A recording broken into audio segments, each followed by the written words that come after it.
मैंने लहू के कतरे मिट्टी में बोए हैं, खुशबू जहां भी है मेरी कर्जदार है। वक्त एक दिन होगा तेरा मेरा हिसाब, न जाने मेरी जीत कब से तुझ पर उधार है। लास्ट 5 डेज में ऐसा हम क्या करें जिससे हम जो है वो हर संभव जीत पा सकें, जिससे हम हर संभव अपनी एंट्री मेडिकल कॉलेज में करवा सकें। किसी बच्चे के अगर 650 मार्क्स आ रहे हैं तो मैं आपको बता देता हूं कि 650 और 680 वाले में डिफरेंस कोई नहीं होता। इवन किसी के 680 690 मार्क्स आ रहे हैं तो 700 और 680 वाले स्टूडेंट में भी कोई डिफरेंस नहीं होता है। हेलो स्टूडेंट्स, नमस्कार। नीट यूजी 2025 के आखिरी 5 दिन 4 मई 2025 को आप नीट का एग्जाम देने जा रहे हैं। उससे पहले कहीं मन में डर है, थोड़ा तनाव तो है, थोड़ा सा डर तो लग रहा है, लेकिन मैं आपको बता दूं, डर के आगे जीत है। जीत कर आना मेरे बच्चों। और ये बात मैं इसलिए कह रहा हूं क्योंकि पूरे साल हमने बहुत मेहनत की है, लगन से पूरी इच्छा शक्ति के साथ हमने अपनी पढ़ाई की है। छोटी छोटी कोठरियों में, हॉस्टल्स के रूम्स में, कहां कहां आपने किताबों के साथ अपने दिन रात जिए हैं। आपने उन पन्नों के साथ अपने वक्त को बिताया है जिन पे एक इतिहास लिखा जाने वाला है। तो मैं आपको इन 5 दिनों में किस तरीके से अपने आप को मेंटेन रखना चाहिए इसके बारे में कुछ बातें बताने जा रहा हूं। पढ़ाई लिखाई से संबंधित बहुत सारी बातें हो चुकी, तो थोड़ा सा तो हम सब्जेक्ट के बारे में बात करेंगे, लेकिन सबसे ज्यादा जरूरी बात है इस समय अपने आप को कॉन्फिडेंट रखना, खुद को मेंटेन रखना। आपका कॉन्फिडेंस इस स्तर का होना चाहिए, मैंने लहू के कतरे मिट्टी में बोए हैं, खुशबू जहां भी है मेरी कर्जदार है। वक्त एक दिन होगा तेरा मेरा हिसाब, न जाने मेरी जीत कब से तुझ पर उधार है। 4 मई को ये हिसाब बराबर करना है। कितने दिन से आपने प्रतीक्षा की थी इस दिन की, तो घबराहट बिल्कुल भी नहीं होनी चाहिए, क्योंकि आखिरी समय तक जो लड़ता है योद्धा वो ही कहलाता है। आखिरी समय तक मैदान में जो टिका रहता है, जीत उसी की होती है। और इस बार आपकी जीत बच्चों सुनिश्चित है। जीत कर आना मेरे बच्चों, जीत कर आना।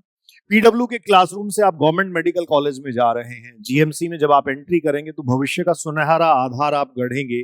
आप अपने जीवन की बुनियाद को लिखेंगे, और इस बुनियाद को बनाने के लिए आपने हर संभव प्रयास किया है। तो सबसे पहले तो अपने प्रयासों पर, अपने माता पिता के विश्वास पर, अपने शिक्षकों और अपने टीचर्स के कॉन्फिडेंस पर आपको बहुत बड़ा कॉन्फिडेंस, आत्मविश्वास होना ही चाहिए, क्योंकि हर एक ने अपनी जगह अपनी भूमिका निभाई है। आपने भी अपनी भूमिका का निर्वहन, अपने रोल को बहुत अच्छा प्ले किया है। अब आपको उसको सिर्फ एग्जीक्यूट करना है। 4 मई को उस पेपर में आपको वो लिख के दे देना है। जैसे एग्जाम हॉल में आप जाते हैं तो चारों तरफ का माहौल देखते हैं। आपको देखने के बाद ये लगता है कि बहुत सारे लोग यहाँ कॉम्पीट करने या फाइट करने आए हैं। मैं आपको बता दूं, आप में ये आत्मविश्वास होना चाहिए कि मैं अपना काम पूरा करके आया हूं, मैं अपनी पढ़ाई पूरी करके आया हूं। मैंने बहुत सारे टॉपिक्स को, नोट्स को, रिविजन, हर एक चीज को बहुत गंभीरता से, बहुत सिंसियरली लिया है। तो ये जितने लोग हैं इनसे कहीं ज्यादा मैं अच्छा हूं। अपने आप में ये बात दिमाग में रखें, क्योंकि नीट एग्जाम में जो 23 लाख बच्चे अपियर होते हैं उनमें से एक्टिव कंपटीशन में सिर्फ 3.5 से 4 लाख बच्चे ही होते हैं। संभावना तो ये भी होती है कई बार कि नंबर ये और थोड़ा कम हो जाए। तो आपको मैं बता दूं, किसी भी तरीके से अपने आप को डिमोरलाइज नहीं करना है। ये जो हल्का दबाव है, ये जो स्लाइट प्रेशर है, वो आपको जीत की तरफ ले जा रहा है। बच्चों, लास्ट 5 डेज में ऐसा हम क्या करें जिससे हम जो है वो हर संभव जीत पा सकें, जिससे हम हर संभव अपनी एंट्री मेडिकल कॉलेज में करवा सकें। देखिए, सब्जेक्ट आपने पढ़ लिया है, बहुत गूढ़ता के साथ, बहुत गहराई के साथ आपने सब्जेक्ट को पढ़ा है, लेकिन फिर भी 4-5 चीजें जो हमारे लिए बहुत ज्यादा जरूरी है। सबसे पहली बात, जो जितना आप पढ़ चुके हैं उसको किस तरीके से समेट कर रखें, इसके लिए लास्ट 5 डेज में एक काम आप जरूर करें। बायोलॉजी की एनसीईआरटी जो है उसको रिवाइज हमें हर हाल में करके जाना है। और बायोलॉजी की एनसीईआरटी रिवाइज करने के लिए आप ये कर सकते हैं कि एक बार 11th, एक दिन 11th के लिए एक रिजर्व रखें, और एक दिन 12th एनसीईआरटी के लिए आप रिजर्व रखें। 11th और 12th की एनसीईआरटी एक एक दिन में अगर आप रिवाइज कर लेंगे तो इस रिवीजन से आपका आधा काम हो जाएगा। क्योंकि आप ये ध्यान रखें कि ये जो बायोलॉजी है वो टोटल का 50% है। तो सबसे पहली और जरूरी बात तो हमारे लिए ये है कि एनसीईआरटी को एक एक दिन आप डिटरमाइंड रखें, रिवीजन करें। और आपको मैं ये भी सजेस्ट करूंगा कि ये जो रिवीजन का डेट है, ये 1 और 2 मई जो है वो आप रख सकते हैं। 3 मई को आप कोशिश करें कि आप खाली ही रहें, मतलब आप एंजॉय करें। ये जर्नी आपको सुखद लगेगी। जिस दिन मेडिकल कॉलेज में पहुंच जाओगे तो जिस यात्रा को आपने जिया है, जिस यात्रा को आपने पूरा किया है, पीडब्ल्यू के क्लासरूम से गवर्नमेंट मेडिकल कॉलेज तक जाने के लिए जो आपका स्ट्रगल, आपका जो संघर्ष रहा है, वो अपने आप में बहुत आनंददायी और बहुत सुखमय होगा। वो आपको बहुत प्यारा लगेगा, बहुत खूबसूरत लगेगा। जैसे कहा जाता है ना कि एक दिन आपका संघर्ष बहुत खूबसूरत तरीके से आपसे टकराएगा, तो वो खूबसूरत तरीके से टकराने का मतलब है जीएमसी गवर्नमेंट मेडिकल कॉलेज में एंट्री, क्योंकि हमारा ऑब्जेक्टिव इस एग्जाम को लेके यही है। बायोलॉजी एनसीईआरटी रिवीजन आप 1-2 मई को कर सकते हैं, ये आप कर लें।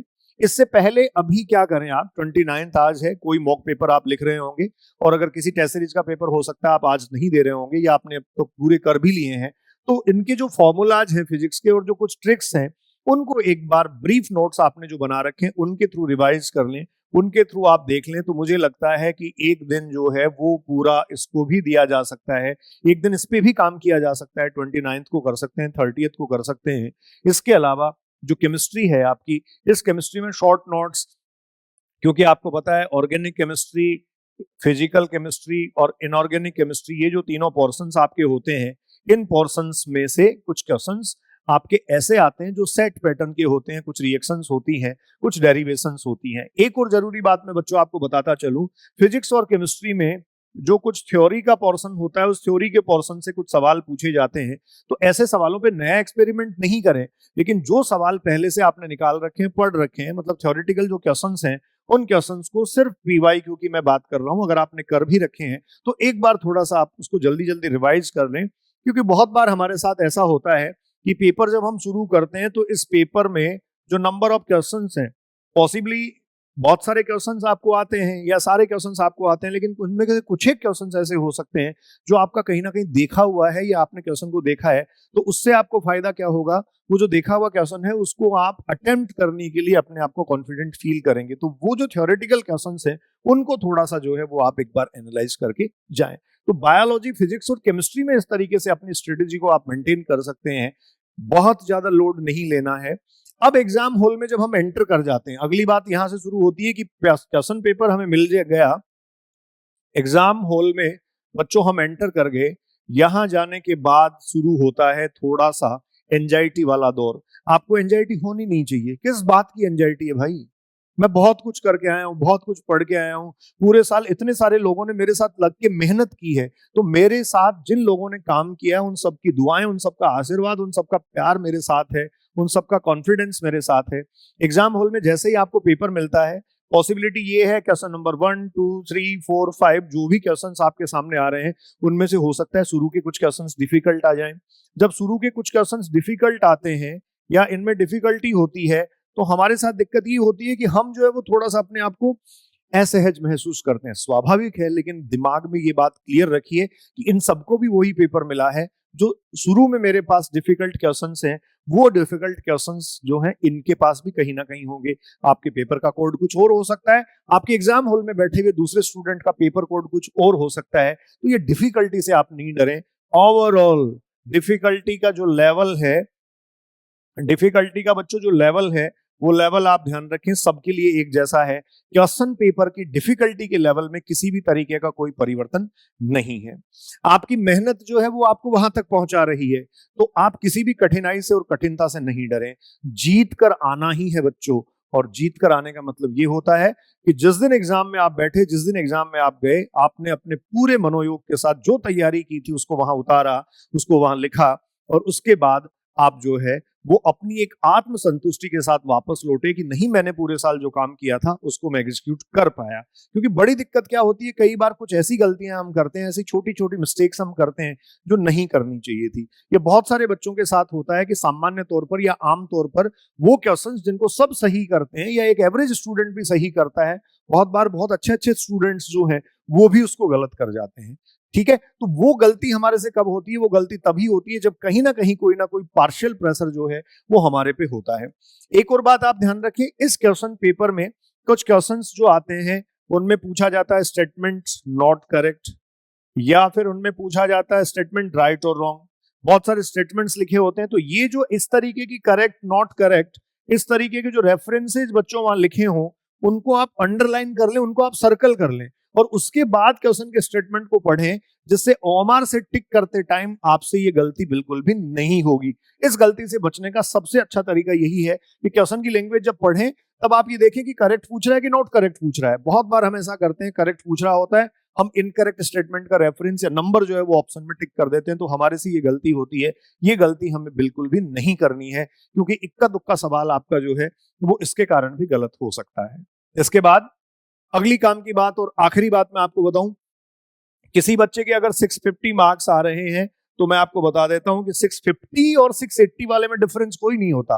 इवन किसी के 680 690 मार्क्स आ रहे हैं तो 700 और 680 वाले स्टूडेंट में भी कोई डिफरेंस नहीं होता है। जिसके 700 आ रहे हैं 720 आने वाले में और 700 वाले में भी कोई डिफरेंस नहीं होता है। डिफरेंस जो होता है वो सिर्फ और सिर्फ स्ट्रेटेजी का होता है, कूल एंड काम रहने का होता है, उस कॉन्फिडेंस को मेंटेन करने का होता है। वो जो प्रोसेस आप एग्जीक्यूट कर रहे हो उसका डिफरेंस होता है। वो आपका जो दिन है वो उससे डिफरेंट होता है। आपका दिन सही रहेगा क्योंकि आप पे दुआएं हैं, आपकी मेहनत है, आपकी सफलता सुनिश्चित है। तो अपने आप को मेंटेन करना ही, अगर आप 650 के स्टूडेंट हैं तो आपको मेंटेन करना ही 680 तक ले जा सकता है। अगर आप 680 के स्टूडेंट हैं तो आपको 700 तक ले जा सकता है। अगर आप बॉर्डर लाइन के स्टूडेंट्स हैं तो भी जीएमसी में आपकी एंट्री करवा सकता है। तो अगले 5 दिनों में किसी भी प्रकार से नया एक्सपेरिमेंट ना करें। अपना परफेक्ट एग्जाम सेंटर जो है वो एक दिन पहले ही पता कर लें कहाँ है, कहाँ लोकेशन उसकी है, कहाँ वो लोकेट करता है। वहां पहुंचने का, ट्रांसपोर्टेशन का, सारी चीजों का प्रबंध व्यवस्था पहले ही चेक कर लें। टाइम से वहां पहुंच जाएं। गर्मी का दौर है, अपने आप को हाइड्रेट रखें। डिहाइड्रेट होने की बिल्कुल भी आवश्यकता नहीं है। ध्यान रखें, कहीं ना कहीं छोटी छोटी गलतियां, छोटी बड़ी गलतियां हमें असंतुलित कर सकती हैं। विशेष तौर पर इस बार नीट के जितने सारे सेंटर्स हैं वह गवर्नमेंट स्कूल्स में है। हो सकता है वहां की कुछ एमिनिटीज और वहां की व्यवस्थाएं आपको डिस्टर्ब करें। हो सकता है जिस क्लासरूम में आप गए हो वहां खिड़की से गर्म हवाएं, लू आए। हो सकता है कि पंखे भी कहीं बहुत अच्छे तरीके से नहीं चले या फिर आवाज करें। हो सकता है कि टेबल मेज जो है वो भी कहीं थोड़ा बहुत इरिटेटिंग हो, आपको डिस्टर्ब करे। उतना कंफर्ट जो है वो आपको नहीं मिले। लेकिन मेरे बच्चों, हमारी पूरी साल की मेहनत को ये छोटी मोटी चीजें जो हमारे सराउंडिंग की उस दिन 3 घंटे में है, ये चीजें जो है वो हमारी मेहनत को तबाह नहीं कर सकती। तो आपको ये विश्वास रखना है कि आप जो पढ़ के आए, आप जो करके आए हैं, उसको आप आज एग्जीक्यूट करके जाएंगे। 4 मई की शाम को 5 बजे जब आप बाहर निकलेंगे तो आप में अपने अंदर एक वो आत्मविश्वास होगा, एक वो नया इंसान आपके अंदर होगा जिसके बनने की प्रतीक्षा आप कई दिन से कर रहे थे। और आपको ये भी पता होगा कि जीतने का मजा तब भी आता है जब लोग आपके हारने का इंतजार कर रहे हो। तो अब आखिरी 5 दिनों में अपने आप को सिर्फ मेंटेन रखना आपका टास्क है। खुद को मेंटेन रखिए, खुद को संतुलित रखिए और कर लीजिए फतेह, कर हर मैदान फतेह।